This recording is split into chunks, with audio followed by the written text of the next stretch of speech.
We have a soil called a podzol, and a podzol is a Russian word. It means ash because it looks like ash from a fire, and it forms under conifers when you get an area with a lot of precipitation, and the minerals get leached out, get washed out through the soil, and the soil becomes very, very poor, and you end up with this ashy layer right below the humus layer on top. So yeah, it does look like there was a fire here. it does, but it's a normal podzol development. So under conifers, you end up getting this. Here's where a red squirrel was sitting and eating a balsam fir cone, and left the scale, the bracts from the cone. And it got interrupted club moss patch with a bunch of wintergreen, which we haven't seen. Again, it's the drainage. Where's here. the winter? Oh yeah, winter. Yeah, look at there's a whole bunch of wintergreen right over there. Wintergreen. They like the drainage. They like the drainage, so we don't find it on the clay flats. What were you saying about the trees here, Mike? These trees need drainage, and that's why they're just growing here along the edge of the gorge. What kind of trees are we seeing here? Along the edge White cedar, hemlock, white pine, and we didn't see them farther in. And they like it because it's good drainage? Good drainage, yeah.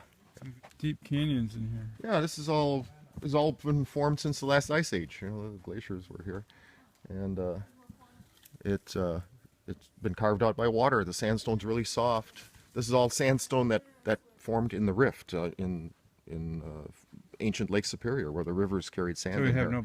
no basaltic rock here. Way deep underneath. Way, we're over the rift. This is all the sand that washed into that rift, that gap, from all the rivers that flowed in here back in the Precambrian times. See over there?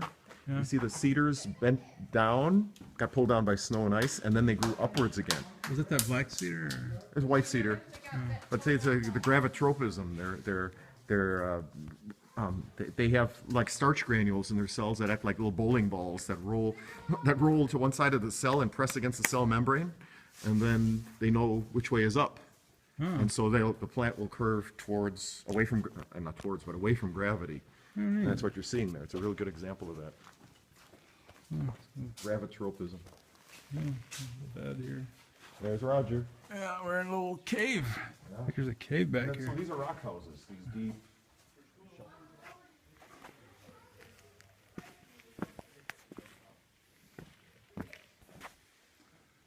Cavernous area here.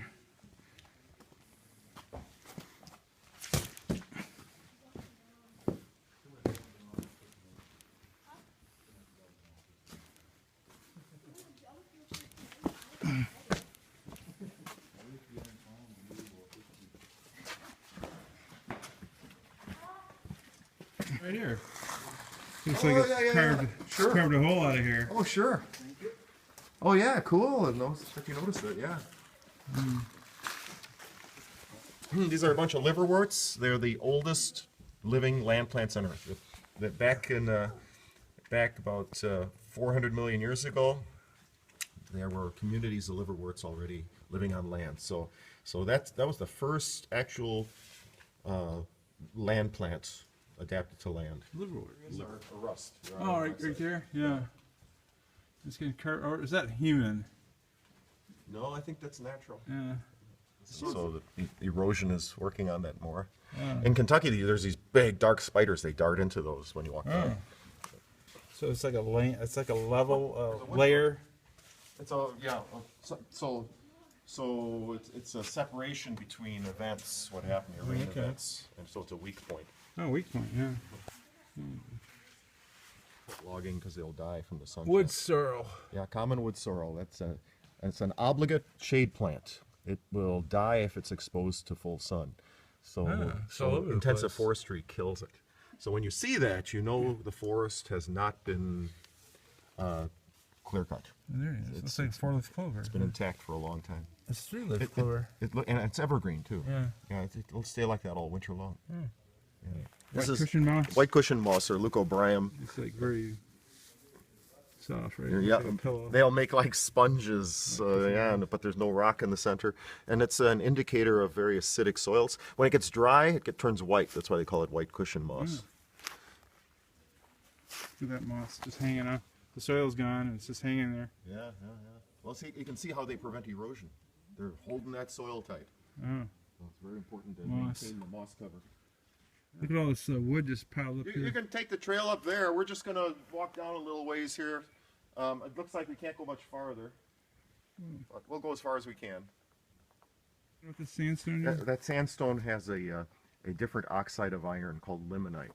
Limonite? Limonite, yeah. And the red ones I have hematite, which are chemically different a little bit, but they're both iron oxides. Right. We have the layers of sand laid down by the rivers carrying sand into Lake Superior, about 800 million years ago, into the rift. And so you get just a cross-section of the river bottom with little sandbars and all the different features that you would have in a river nowadays where there's sand. First thing. You've never seen this before, right? No, I have not. This is Goldthread. It's another obligate shade plant, and it has these beautiful evergreen leaves, just like the wood sorrel has. But the reason they call it Goldthread is it's a really well-known medicinal plant for mouth cankers. I will dig one up just because it's an educational thing here, but I don't usually want to do that. Let me show you the root here. The root looks like a golden thread. So okay, I'm going to take one of these and show you.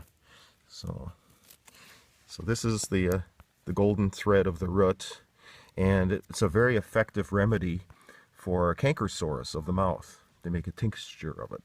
They steep it in alcohol, and it works very well. So again, you got like a sandbar in the stream, cross section of that. Yeah.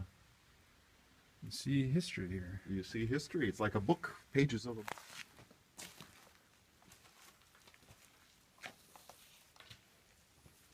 Water. No fish in there, though. No. Let's see where they're hanging out in the dark. Bunchberries. Long Beech fern. It's got those two big fern things on the end. Long Beech fern. Little railroad bed. There used to be go up to a hotel up here, right? Right on the other side, yeah. Okay.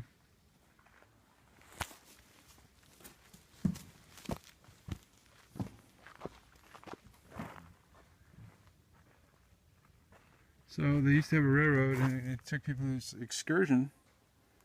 This is where we're going. Bush honeysuckle. Bush honeysuckle. Oh gosh, how stupid, to do that on top of both, but they did it. Oh. To make money, bring the tourists. From a railroad. Yeah. Well, it's about 100 foot down there, you think? Oh, well, or maybe 80. 80? Yeah. 80, 100 feet. It's a big drop as well. Pretty deep, yeah, it gets deeper. Yeah. As you go. Yeah. It's really nice where it opens up to the lake. On the top of this ridge. Yeah. So you got the red pine here, and that's the only reason they're here is because of the sharp drainage right on the edge of the sandstone. Because you hardly ever see them on the clay. Oh, okay. Whoa. It's a big drop off down there. Hang on to the trees that go around here. What do we got there? This is a plant called cow wheat. Cow wheat. And it's a semi-parasite on the roots of other plants. It's a nice little patch of it. I've never seen it before. Very narrow leaf. It's a pretty easy way. Trailing arbutus. That's what we got here. Yep, it's evergreen ground cover, beautiful wildflower. Used to be protected because they would overharvest the flowers were fragrant and they're pink or white, and they would ship them to the cities for corsages and boutonnieres back in the 1920s and before. So it almost got wiped out.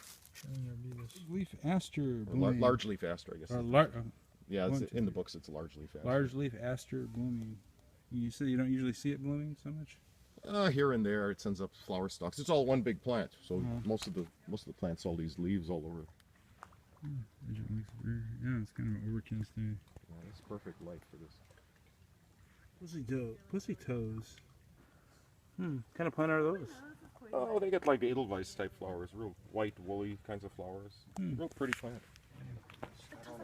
You can dry off a little bit next. We'll watch for you on the big stream.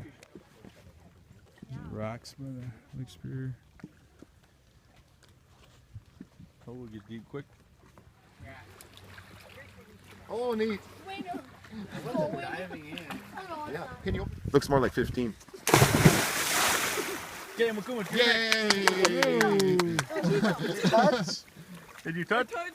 Did you touch? Oh! You did? Yeah, Really? just a little bit. Just a little His bit. turn now. It's just right, McCoons. His turn. Oh, Roger, give us a yay. heads up. Oh, yeah. Oh, yeah. Oh, yeah. Go for it. Oh, They're already out there. Uh-oh, here's another one. The chain reaction here. Okay, Dad, your turn. yeah. Lasting. Yeah, and what can you tell us about Pearly Everlasting? It's a cut flower, so that's why they call it Pearly Everlasting. What does it mean, cut flower? If you cut it and just let it and dry it, it'll stay like this. So people use it as dried flowers for arrangements. No. There they are. Some unknown mushroom. On the side of a very steep cliff. Twin flower. It grows up in the boreal forest? Typical boreal forest species, so Yeah. kind of the southern edge of its range here. Thimbleberries. Right? Yes, Pacific Northwest disjunct. How'd they get here? We don't know. So this is on top of the ridge looking down into the riverbed. We came through here.